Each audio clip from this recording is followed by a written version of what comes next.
Hello friends, ഇപ്പോൾ നമുക്കിന്ന് എന്തൊക്കെയാണ് ജിയോളജീൻ്റെ സ്കോപ്പ്, അതേപോലെ അതിൻ്റെ ബ്രാഞ്ചസ് ഏതൊക്കെയാണ്, അതിനെ പറ്റിയൊക്കെ നോക്കാം. അപ്പോൾ ജിയോളജി എന്ന് പറഞ്ഞു കഴിഞ്ഞാൽ ഒരുപാട് സാധ്യതകളുള്ള കോഴ്സാണ്. അതായത് നല്ല ബേസ് ഉണ്ടെന്നുണ്ടെങ്കിൽ നമുക്ക് നല്ല നല്ല ഓപ്പർച്യൂണിറ്റീസ് കിട്ടും. നല്ല ബേസ് എന്ന് പറഞ്ഞു കഴിഞ്ഞാൽ നമ്മൾ എന്താണ് ജിയോളജിയിൽ പഠിക്കണം എന്നുള്ള കാര്യം നമുക്ക് നല്ല നിശ്ചയമാണ്. അതായത് നമ്മൾ ഡിഗ്രിക്കാണെന്നുണ്ടെങ്കിലും അല്ല അതിൻ്റെ താഴെ തന്നെ ഇപ്പോൾ പ്ലസ് ടുവിലാണെങ്കിലും അല്ലാതെയൊക്കെ നമ്മൾ ജിയോളജി പഠിക്കുന്നുണ്ട്. അപ്പോൾ ജസ്റ്റ് ജിയോളജി എന്താണെന്നുള്ളതിൻ്റെ ഒരുപാട് കാര്യങ്ങളൊന്നും അറിയില്ലെങ്കിലും ഏറെക്കുറെ ബേസായിട്ടുള്ള കാര്യങ്ങൾ അറിയുമ്പോൾ ഇപ്പം നമ്മളൊരു ഇൻ്റർവ്യൂവിന് പോവാണ്.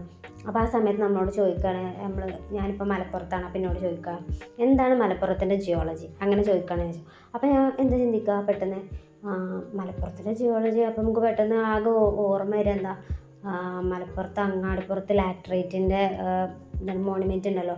അപ്പോൾ ലാറ്ററൈറ്റിൻ്റെ കാര്യം പറഞ്ഞു. അതേപോലെ കേരളം മൊത്തം ഉള്ള റോക്ക് എന്ന് പറഞ്ഞാൽ ചാർണക്കൈറ്റ് റോക്കാണ്. അപ്പോൾ അതിൻ്റെ കാര്യം പിന്നെ നമ്മളിങ്ങനെ ആകെ തല പുകയൊക്കെ എന്താണുള്ളത് അങ്ങനെ ആലോചിച്ചിട്ട്.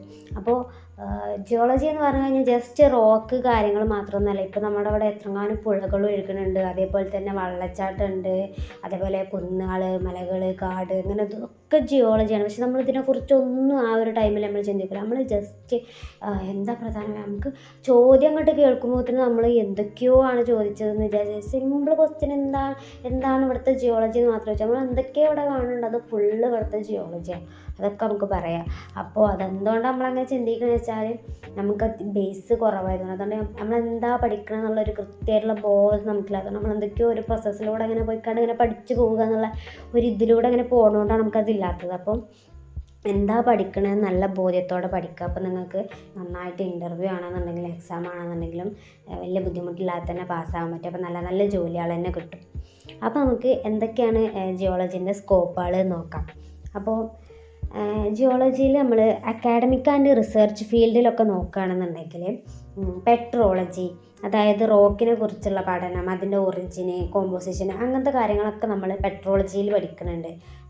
അതേപോലെ തന്നെ മിനറോളജി, മിനറൽസിനെ കുറിച്ചുള്ള അതിൻ്റെ പ്രോപ്പർട്ടീസ് കാര്യങ്ങൾ, സ്ട്രക്ചറൽ ജിയോളജി, അതായത് എർത്തിൻ്റെ ഇൻറ്റേർണലും എക്സ്റ്റേണൽ ആയിട്ടുള്ള സ്ട്രക്ചേഴ്സ്, അതേപോലെ സെഡിമെൻറ്റോളജി ആൻഡ് സെഡിമെൻറ്റ്സ്, സെഡിമെൻ്ററി റോക്കും അതുണ്ടായ പ്രോസസ്സ് കാര്യങ്ങളൊക്കെ, അതേപോലെ geophysics, geochemistry, palaeontology, geomorphology, hydrogeology, geo seismology, ഇങ്ങനെ തുടങ്ങി ഒരുപാട് കാര്യങ്ങൾ നമ്മൾ അക്കാഡമിക് ആൻഡ് റിസർച്ച് ഫീൽഡിൽ ജിയോളജിയിലുണ്ട്. അതൊക്കെ നമ്മളെ സ്കോപ്പാണ്, ജിയോളജീൻ്റെ സ്കോപ്പാണ്. അതേപോലെ തന്നെ നമ്മൾ അപ്ലൈഡ് ജിയോളജി അങ്ങനത്തെ ഇതിൽ സ്കോപ്പ് നോക്കുകയാണെന്നുണ്ടെങ്കിൽ നാച്ചുറൽ റിസോഴ്സ് എക്സ്പ്ലോറേഷൻ, അതായത് ഓയിൽ, ഗ്യാസ്, വാട്ടർ, മിനറൽസ്, ഇതൊക്കെ നമ്മൾ എക്സ്പ്ലോർ ചെയ്തെടുക്കുമല്ലോ മണ്ണിൽ നിന്ന് കുഴിച്ചിട്ട്. അപ്പോൾ അങ്ങനത്തെ സ്കോപ്പുകളുണ്ട്. അതേപോലെ എൻവയോൺമെൻറ്റൽ ജിയോളജി, അതായത് ഹ്യൂമൻ ഇമ്പാക്റ്റ് ഇൻ എൻവയോൺമെൻറ്റ്, അതൊക്കെ നോക്കിയിട്ട് അങ്ങനത്തെ കാര്യങ്ങളെ കുറിച്ചുള്ളത്. അതേപോലെ ഹൈഡ്രോ ജിയോളജി, വാട്ടർ സൈക്കിളും റിസോഴ്സ് മാനേജ്മെൻറ്റും, വാട്ടർ റിസോഴ്സ് മാനേജ്മെൻറ്റ്, അങ്ങനത്തെ കാര്യങ്ങളുണ്ട്. അതേപോലെ ക്ലൈമറ്റ് ചേഞ്ച് റിസർച്ച് ഉണ്ട്. അതായത് ക്ലൈമറ്റിൽ ഉണ്ടാകുന്ന ഓരോ കാര്യങ്ങൾക്ക് കാരണങ്ങൾ എന്തൊക്കെയാണ്, അതിൻ്റെ എഫക്ട്സ് എന്തൊക്കെയാണ്, അങ്ങനത്തെ കാര്യങ്ങളൊക്കെ. അതേപോലെ ഡിസാസ്റ്റർ റിസ്ക് റിഡക്ഷൻ, അതായത് ജിയോളജിക്കൽ ഹസാർഡ്സ് എന്തൊക്കെയാണ്, അതേപോലെ തന്നെ അപ്പോൾ അതുണ്ടായി കഴിഞ്ഞാൽ നമുക്ക് എന്തൊക്കെ ചെയ്യാൻ പറ്റും, അതുണ്ടാകുന്നതിൻ്റെ മുന്നേ എന്തൊക്കെ ചെയ്യാൻ പറ്റും, അങ്ങനത്തെ സ്കോപ്പുകളൊക്കെ ഉണ്ട്. അതേപോലെ തന്നെ അർബൻ പ്ലാനിങ്, അതായത് ഒരു അർബൻ ഏരിയ ഉണ്ടാക്കുന്ന കാര്യത്തിൽ ജിയോളജിൻ്റെ അപ്ലിക്കേഷൻസ്, അങ്ങനത്തെ കാര്യങ്ങളൊക്കെ ഇതൊക്കെ നമ്മളെ സ്കോപ്പുകളാണ്. അതേപോലെ തന്നെ ഇൻഡസ്ട്രി ആൻഡ് കാരിയർ പാത്ത്, അങ്ങനത്തെ ഇതിലുള്ള സ്കോപ്പുകൾ എന്തൊക്കെയാണെന്ന് വെച്ചാൽ മൈനിങ് ഇൻഡസ്ട്രി, അതായത് മിനറൽസും കോളൊക്കെ നമ്മൾ എക്സ്ട്രാക്ട് ചെയ്തെടുക്കുന്നത്. അതേപോലെ പെട്രോളിയം ഇൻഡസ്ട്രി, അതായത് ഓയിൽ, ഗ്യാസ്, ഇതൊക്കെ എക്സ്പ്ലോറേഷൻ നടത്തുക. അതേപോലെ തന്നെയാണ് എൻവയോൺമെൻറ്റൽ കൺസൾട്ടിങ്, അതിൽ നമ്മൾ ഇതേപോലെ തന്നെ എൻവയോൺമെൻറ്റിൽ എന്തൊക്കെ കാര്യങ്ങളുണ്ട്, അതിലെന്തൊക്കെ കാര്യങ്ങൾ ചെയ്യാൻ പറ്റും, ചെയ്യാൻ പറ്റില്ല, അങ്ങനെ ചെയ്ത് എന്തൊക്കെ വേണ്ടി വരും, അങ്ങനത്തെ കാര്യങ്ങൾ. അതേപോലെ തന്നെ ഗവൺമെൻറ് ഏജൻസീസിൽ നമുക്കുള്ളതുണ്ട്. അതായത് ഇപ്പോൾ GSI ഉണ്ട്, ജിയോളജിക്കൽ സർവേ ഓഫ് ഇന്ത്യ, അതേപോലെ എൻവയോൺമെൻറ്റൽ പ്രൊട്ടക്ഷൻ, ഇങ്ങനെ നമുക്ക് ഒരുപാട് ഏജൻസീസ് ഉണ്ട് ഗവൺമെൻറ്റിൻ്റെ കീഴിൽ തന്നെ, അതിലൊക്കെ നമുക്ക് സ്കോപ്പ് ഉണ്ട്. അതേപോലെ റിസർച്ച് ഇൻസ്റ്റിറ്റ്യൂട്ട്സ്, അതായത് അക്കാഡമിക് റിസർച്ച് ഉണ്ട്, സയൻറ്റിഫിക് എൻക്വയറി, അങ്ങനത്തെ ഒരുപാട് ഏരിയാസിൽ നമുക്ക് ഇതുണ്ട്. അതേപോലെ റിന്യൂവബിൾ എനർജി സെക്ടർ, അതായത് നമ്മുടെ എനർജി റിന്യൂ ചെയ്ത് കണ്ടുള്ള അതിൻ്റെ ഡെവലപ്മെൻറ്റ് അങ്ങനത്തെ ഇതിലുണ്ട്. അപ്പോൾ ഇതൊക്കെയാണ് നമുക്ക് സ്കോപ്പുള്ള ഏരിയാസ്. അതായത് ഈ ഒരു ഇൻഡസ്ട്രി കാര്യങ്ങൾ അക്കാദമിക് അങ്ങനെയുള്ള ഇതിലൊക്കെയാണ് ജിയോളജിൻ്റെ ബേസിൽ നമുക്ക് സ്കോപ്പ് ഉള്ളത്. ഇത് ഒരു വലിയൊരു ഫീൽഡ് തന്നെയാണ്, നമുക്ക് ഒരുപാട് സ്കോപ്പ് ഉണ്ട്. അതേപോലെ തന്നെ ജിയോളജിയിലാണ് നമ്മൾ ഈ ബെഡിൻ്റെ ടൈമും കാര്യങ്ങളും പണ്ട് കാലത്ത് അവിടെ ജീവിച്ചിരുന്ന ജീവികളും ഇപ്പം അവറ്റകളുണ്ടോ ഇല്ലേ, അതിന് എവല്യൂഷൻ സംഭവിച്ചതാണോ, അങ്ങനത്തെ കാര്യങ്ങളൊക്കെ നമ്മൾ പഠിക്കുന്നത് ജിയോളജിയിലാണ്. അത് ജിയോളജിൻ്റെ ഒരു ഏറ്റവും വലിയൊരു മെറിറ്റ് തന്നെയാണ്. നമ്മൾ ബെഡിൻ്റെ ഡേറ്റ്, അതായത് ഇത് എന്ന് വന്ന ബെഡാണ്, അതിന് ശേഷം വേറെ ബെഡ് ഉണ്ടായിട്ടുണ്ടോ, അതിന് ശേഷം ആ ബെഡിന് എന്തൊക്കെ സംഭവിച്ചു, ഇങ്ങനെയുള്ള കാര്യങ്ങളൊക്കെ നമ്മൾ ജിയോളജിയിലാണ് പഠിക്കുന്നത്. അപ്പോൾ ഇതതിൻ്റെ ഒരു വലിയൊരു സ്കോപ്പ് തന്നെയാണ്. റിസർച്ച് ഫീൽഡിലാണെന്നുണ്ടെങ്കിലും അല്ലാതെ ഇൻഡസ്ട്രീസിലാണെന്നുണ്ടെങ്കിലും നല്ലൊരു സ്കോപ്പ് ഇതുവഴി തന്നെ ജിയോളജിക്കുണ്ട്. അതേപോലെ നമ്മുടെ ജിയോളജിയും അതേപോലെ മറ്റ് സബ്ജക്റ്റുമായിട്ടുള്ള ബന്ധം വെച്ച് നോക്കുമ്പോൾ ഇപ്പോൾ ബയോളജി തന്നെ നമ്മളെ ജിയോളജിയിലുണ്ട്, അതേപോലെ കെമിസ്ട്രി ഉണ്ട്, ഫിസിക്സ് ഉണ്ട്, മാത്സ് ഉണ്ട്. ഇപ്പോൾ ബയോളജി ജിയോളജിയിലുണ്ട് പറയാൻ കാരണം ജിയോളജിയിൽ പാലിയൻറ്റോളജി ഉണ്ടല്ലോ, പാലിയൻറ്റോളജിയിൽ നമ്മൾ ബയോളജിയിൽ മോർഫോളജി ഒക്കെ പഠിക്കുന്നുണ്ട്. പണ്ട് കാലത്ത് ജീവിച്ചിരുന്ന ജീവികളുടെ മോർഫോളജി കാര്യങ്ങളൊക്കെ നമ്മൾ പഠിക്കുന്നുണ്ട്. അപ്പോൾ അതേപോലെ കെമിസ്ട്രിക്കാണെങ്കിൽ അതിന് പകരമായിട്ട് ജിയോളജിയിൽ ജിയോ കെമിസ്ട്രി ഉണ്ട്, ഫിസിക്സിന് ഇതായിട്ട് ജിയോ ഫിസിക്സ് ഉണ്ട്, മാത്സിനാണെങ്കിൽ ജിയോ സ്റ്റാറ്റിസ്റ്റിക്സ് ഉണ്ട്. അതേപോലെ കമ്പ്യൂട്ടർ സയൻസിനാണെന്നുണ്ടെങ്കിൽ ജിയോ ഇൻഫർമാറ്റിക്സ്, അതായത് മാപ്പ് മേക്കിംഗ് ഒക്കെ ഉണ്ടല്ലോ, മാപ്പ് ഉണ്ടാക്കുക, ടോപ്പോ ഷീറ്റ് കാര്യങ്ങളൊക്കെ അതേപോലെ എക്കോളജിയാണ് എൻവയോൺമെൻറ്റൽ ജിയോളജി ഉണ്ട്. എക്കണോമിക്സിനാണെങ്കിൽ റിസോഴ്സ് മാനേജ്മെൻറ്റ് ഉണ്ട്. അതേപോലെ സോഷ്യൽ സയൻസിനാണെങ്കിൽ എൻവയോൺമെൻറ്റ് പോളിസി, സസ്റ്റൈനബിലിറ്റി അങ്ങനത്തെ കാര്യങ്ങൾ. ആസ്ട്രോണമി ആണെന്നുണ്ടെങ്കിൽ പ്ലാനറ്ററി ജിയോളജി. അതുപോലെ എൻജിനീയറിംഗ് ആണെന്നുണ്ടെങ്കിൽ എൻജിനീയറിംഗ് ജിയോളജി, അങ്ങനെ തുടങ്ങിയ ഒരുപാട് സ്കോപ്പ് ജിയോളജിയിലുണ്ട്. അപ്പോൾ നമ്മൾ നന്നായിട്ട് നല്ല ബേസും കാര്യങ്ങളൊക്കെ സെറ്റാക്കുകയാണെന്നുണ്ടെങ്കിൽ ഒരു എൻവയോൺമെൻറ്റൽ ചലഞ്ചസും നാച്ചുറൽ റിസോഴ്സ് മാനേജ്മെൻറ്റും ഇതിനൊക്കെ നമുക്ക് ജിയോളജി പഠിച്ച ആളെന്ന് പറഞ്ഞാൽ ഭയങ്കര ഇമ്പോർട്ടൻ്റ് ആണ്. അപ്പോൾ നമുക്ക് നല്ല ജോലിയും കാര്യങ്ങളും ഒക്കെ കിട്ടും. അതേപോലെ നമുക്ക് ഇതുവഴി നമുക്ക് നമ്മുടെ എർത്തിനെ നല്ല നിലക്ക് സംരക്ഷിക്കാം, നമുക്ക് ആൾക്കാർക്ക് അവയർനെസ് കൊടുക്കാം. അപ്പോൾ എല്ലാവരും നന്നായിട്ട് പഠിക്കുക, നല്ലൊരു ജോലിയൊക്കെ എല്ലാവർക്കും കിട്ടട്ടെ. ഇനി നമുക്ക് ജിയോളജിയിൽ എന്തൊക്കെ ബ്രാഞ്ചസ് ഉണ്ടെന്ന് നോക്കാം.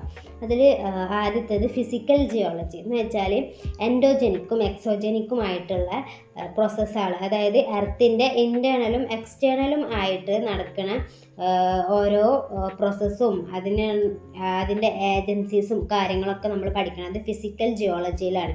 അതേപോലെ പിന്നുള്ളത് ജിയോ ടെക്ടോണിക്സ് എന്ന് പറഞ്ഞു കഴിഞ്ഞാൽ എർത്തിൻ്റെ ക്രസ്റ്റിനെ നമ്മൾ ഒരുപാട് ബ്ലോക്കായിട്ട് തിരിച്ചിട്ടുണ്ട്. അപ്പോൾ ഇതിന് മൂവ്മെൻറ്റ്സ് സംഭവിക്കുന്നുണ്ട്. അത് സംഭവിക്കുമ്പോൾ അതിന് ഒരുപാട് ഡീഫോർമേഷനും കാര്യങ്ങളൊക്കെ ഉണ്ടാവുന്നുണ്ട്. അപ്പോൾ ഈ മൂവ്മെൻറ്റ്സിനും ഡീഫോർമേഷനും കാര്യങ്ങളൊക്കെ നമ്മൾ പഠിക്കുന്നത് ജിയോ ടെക്ടോണിക്സിലാണ്. പിന്നെ സ്ട്രക്ചറൽ ജിയോളജി എന്ന് പറഞ്ഞു കഴിഞ്ഞാൽ എർത്തിലുണ്ടാവുന്ന ഒരുപാട് സ്ട്രക്ചേഴ്സ് ഉണ്ടല്ലോ, റോക്കിൻ്റെതാണെന്നുണ്ടെങ്കിലും മലകൾ, കുന്നുകൾ, അങ്ങനെ ഇതൊക്കെ ഉണ്ടാവുമ്പോൾ ഒരുപാട് ഈ മൈന്യൂട്ടായിട്ടുള്ള റോക്സിൻ്റെ ഉള്ളിലാണെന്നുണ്ടെങ്കിലും വലിയ റോക്സിൻ്റെ ഉള്ളിലാണെങ്കിലും ഒരുപാട് സ്ട്രക്ചേഴ്സ് ഉണ്ടാവും. അപ്പോൾ അതിനെക്കുറിച്ചൊക്കെ നമ്മൾ പഠിക്കുന്നത് സ്ട്രക്ചറൽ ജിയോളജിയിലാണ്. പിന്നുള്ളത് ജിയോമോർഫോളജി എന്ന് പറഞ്ഞു കഴിഞ്ഞാൽ എർത്തിലുള്ള ഓരോ ലാൻഡ് ഫോംസിനെയും കുറിച്ച് പ്രത്യേകം സ്റ്റഡി നടത്തുന്നതിനെയാണ് ജിയോമോർഫോളജി എന്ന് പറയുക. പിന്നെ ക്രിസ്റ്റലോഗ്രഫി എന്ന് പറഞ്ഞു കഴിഞ്ഞാൽ ഒരു ക്രിസ്റ്റലൈൻ ആയിട്ടുള്ള മിനറലിൻ്റെ എക്സ്റ്റേണൽ ഫോമും അതേപോലെ ഇൻറ്റേർണൽ അറ്റോമിക് സ്ട്രക്ചറും അതിനെക്കുറിച്ചൊക്കെ പഠിക്കുന്നതാണ് ക്രിസ്റ്റലോഗ്രഫി. പിന്നെ മിനറോളജി എന്ന് പറഞ്ഞു കഴിഞ്ഞാൽ മിനറൽസിൻ്റെ കോമ്പോസിഷനും ക്യാരക്ടറിസ്റ്റിക്സും അതേപോലെ തന്നെ അതിൻ്റെ മോഡ് ഓഫ് ഒക്കറൻസും ഒറിജിനും ഇതൊക്കെ പഠിക്കുന്നതാണ് മിനറോളജി. പിന്നെ പെട്രോളജി എന്ന് പറഞ്ഞു കഴിഞ്ഞാൽ റോക്സിൻ്റെ ഒറിജിനും സ്ട്രക്ചറും ടെക്സ്ചറും മിനറോളജിക്കൽ കോമ്പോസിഷനെ കുറിച്ചൊക്കെ പഠിക്കുന്നത് പെട്രോളജിയിലാണ്. പിന്നെ ഉള്ളത് സ്ട്രാറ്റിഗ്രഫി എന്ന് പറഞ്ഞു കഴിഞ്ഞാൽ സെഡിമെൻ്ററി റോക്കിൻ്റെ സ്ട്രാറ്റ, അതിനെക്കുറിച്ച് അതിൻ്റെ സക്സഷൻ, തിക്നെസ്, ഏജ്, അതിൻ്റെ കോറിലേഷനിലുള്ള വേരിയേഷൻസ്, അതേപോലെ തന്നെ അതിൻ്റെ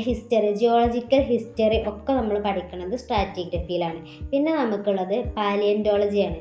പാലിയോntologyയിൽ നമ്മൾ ഫോസിൽസ്, അതായത് പണ്ട് ഉണ്ടായിരുന്ന ഇപ്പോൾ എക്സ്റ്റിൻറ്റ് ആയിട്ട് പോയിട്ടുള്ള അനിമൽസിൻ്റെ ഫോസിൽസിനെ കുറിച്ചും അതേപോലെ തന്നെ അന്ന് കാലത്തുണ്ടായിരുന്ന ക്ലൈമറ്റിനെ കുറിച്ചും അതിൻ്റെ ഏജ്, അതേപോലെ തന്നെ എൻവയോൺമെൻറ്റ് ഓഫ് ഡിപ്പോസിഷൻ, ഇതൊക്കെ നമ്മൾ പഠിക്കുന്നത് പാലിയോntologyയിലാണ്. ഈ പാലിയോntology വെച്ചിട്ടാണ് നമ്മുടെ ഭാവിയിൽ നടക്കാൻ പോണ കാര്യങ്ങളെ കുറിച്ചിട്ടും ജിയോളജിയിൽ ഇങ്ങനെ കമ്പാരിസൺ ഉണ്ടാവലുണ്ട്. അത് ചെയ്യുന്നത് നമ്മൾ ഈ പാലിയോntology പഠിച്ചിട്ടാണ്. പണ്ട് നടന്ന കാര്യങ്ങളും ഇനി അത് വീണ്ടും നടക്കാൻ സാധ്യത ഉണ്ടോ എന്നുള്ളതൊക്കെ നമ്മൾ ചെക്ക് ചെയ്യണത് ഇത് വെച്ചിട്ടാണ്. പിന്നെ അതേപോലെ നമുക്ക് അടുത്തതുള്ളത് എക്കണോമിക് ജിയോളജിയാണ്.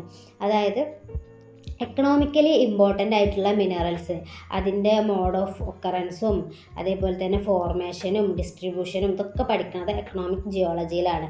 അതേപോലെ പിന്നെ അടുത്തത് എൻജിനീയറിംഗ് ജിയോളജി. അതെന്ന് പറഞ്ഞു കഴിഞ്ഞാൽ ആയിട്ട്, അതായത് നമ്മൾ ജിയോളജി പഠിച്ച കാര്യങ്ങൾ അപ്ലിക്കേഷൻ ലെവലിൽ നമ്മൾ യൂസ് ചെയ്യുന്നത് എൻജിനീയറിംഗ് ജിയോളജിയിലാണ്. അതായത് ഇപ്പോൾ ഡാം ഉണ്ടാക്കുക, ബ്രിഡ്ജ് ഉണ്ടാക്കുക, ടണൽ ഉണ്ടാക്കുക, ബിൽഡിംഗ് ഉണ്ടാക്കുക, റോഡ് ഉണ്ടാക്കുക, ഇതൊക്കെ ചെയ്യുന്ന സമയത്ത് എന്താണോ ജിയോളജിയിൽ പഠിച്ചത്, അതായത് അതിൻ്റെ താഴെയുള്ള ബെഡ് റോക്കിനെ കുറിച്ചും കാര്യങ്ങളും ഇതൊക്കെ സെറ്റാണെങ്കിൽ മാത്രമേ നമുക്ക് അവിടെ ഡാമും ബ്രിഡ്ജൊക്കെ ഉണ്ടാക്കാൻ പറ്റുള്ളൂ. അതിനെക്കുറിച്ചൊക്കെ പഠിക്കുന്നത് അപ്പോൾ എൻജിനീയറിംഗ് ജിയോളജിയിലാണ്.